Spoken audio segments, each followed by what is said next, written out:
But let's see what's coming up for you, Aries. So we open with the Daughter of Air in reverse. Now this is equivalent to the Page of Swords in the tarot.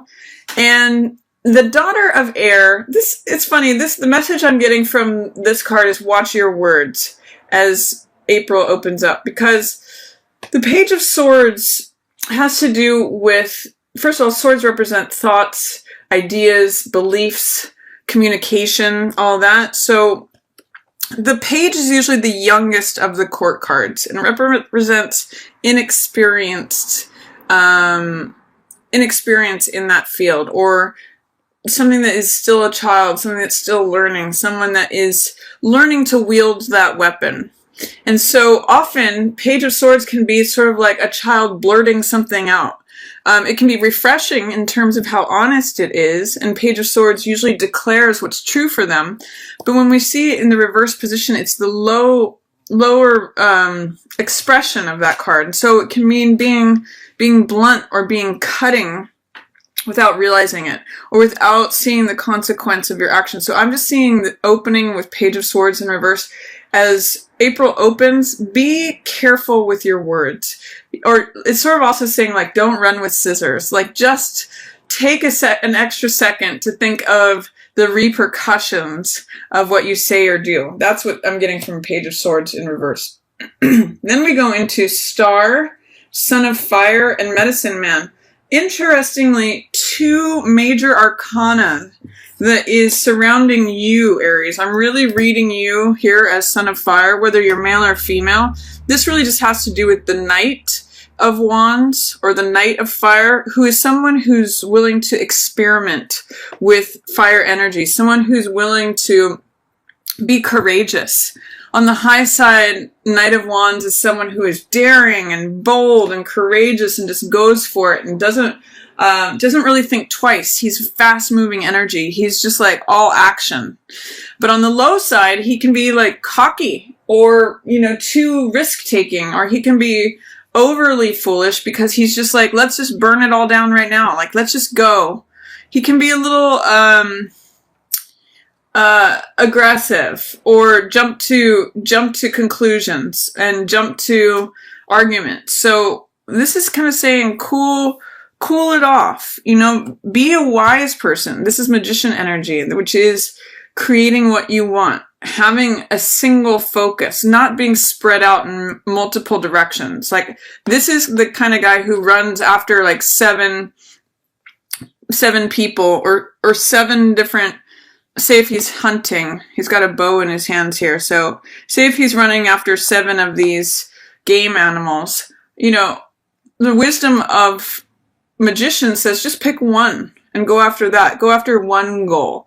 Don't spread yourself thin. Like, don't run in every single direction. You'll waste your energy and you won't get anything done. But magician says, you can have anything you want. You just need to make a choice. You just need to focus on it and narrow it down to one singular thing. And then once you accomplish that, you can choose another thing. So, and also Star is saying, have hope. You can have anything you want. Just wish for it. So Magician and Star are very powerful energy, but they're also very wise energy, and they're very soft. I mean, Magician can be trickster energy.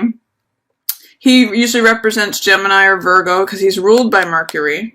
And this is usually Aquarian energy, the Star, but they're both about having hope and faith in your dreams. This is about having hope in your dreams, and this is knowing how to implement or create those dreams. Having a vision is usually what Magician is about. And he says, abracadabra, what I say is what I create. So both of these are very hopeful, creative cards. And this is usually a card of action rather than, say, planning. And I'm kind of getting that these two are like the wise people informing you, Aries. Like, don't spin your wheels. Don't go in every single direction. Have hope that you can have what you want, and choose carefully. Choose wisely. Like, put your focus on one goal, and then your efforts will be well rewarded instead of just like frittered away, like running in all directions. So that's kind of the message that I'm getting there. This is saying, watch your words. Keep your eye on the prize. in many ways, Aries. Like, keep your eye on what you want to create, what your dreams are, what is it that you want to bring to yourself, and that's where you show up. Stay in the middle of that. You know, stay with your actions working towards, you know, your dreams here in the background. Keep those in mind as you go forward. So that's the opening of April for you.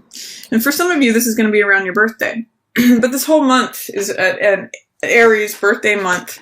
And then those of you who were Aries birthdays from the last, you know, week or so of March, this will also apply for you for April. What else do we have? 8 of Fire, Insight, along with Father of Earth and Daughter of Earth. So this is a nice combination. We have communication. For some of you, it may be literal. For some of you, it may be communication between a father and a daughter, whether you're the father or the daughter. What I see here with Insight, this is usually, again, having to do with communication.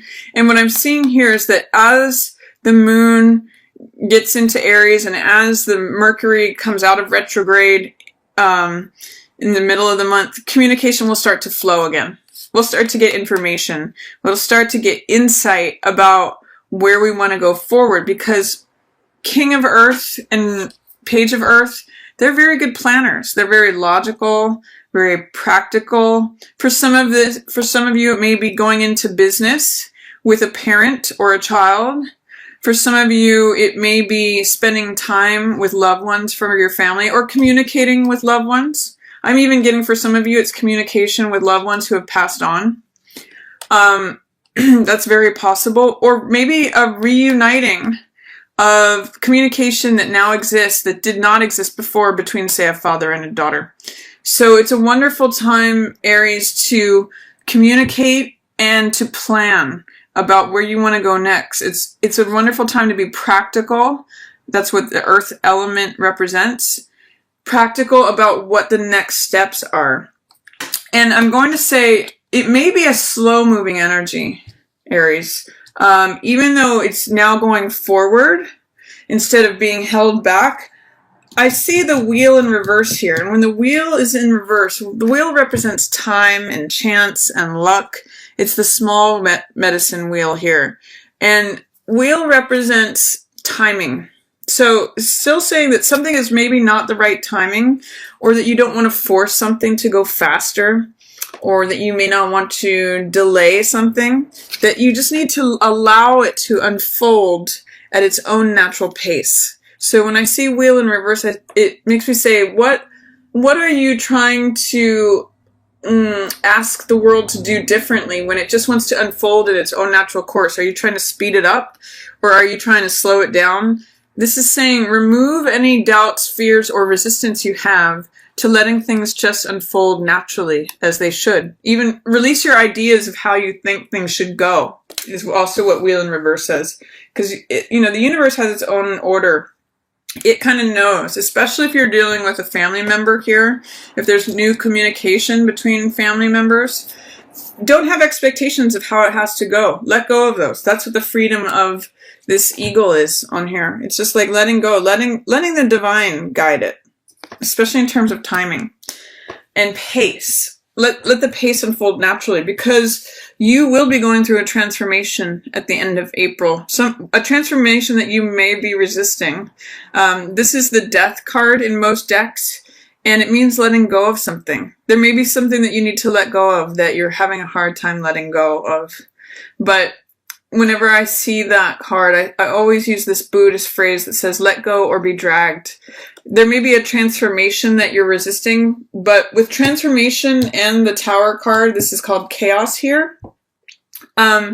This is, I mean, it's really interesting. You've got 4 major arcana cards that are about a big change, Aries. And this is your card here, the Emperor card. So this is the Aries card. I just want to show you. You go from the small medicine wheel, death in reverse or transformation, through chaos. This is a big tower moment. So it may be something that rocks your world, Aries. And then here's the world in reverse. It's called big medicine wheel here. But this is the completion of a cycle, a major cycle. So with this, I mean, with all of these cards, it could be something really big. It could be a life change here. Aries. I mean, it may have to do, again, with family members. But I see, you know, with Death and Tower, it may be something that you're not expecting. And it may be something that you're kind of resisting because the small medicine wheel, I'm getting that some of you are going to be in denial about this. And it may send you into a frenzy like this bucking stallion. But I'm going to say, whatever happens at the end of April, allow it to happen. Embrace it. You know, there's a transformation happening for you. And I would say work with the energies that come up. Don't work against them. Don't swim upstream. Go with that river that's coming in, because it may be big. There may be some denial that this is happening, is what I'm getting with all three of these in reverse.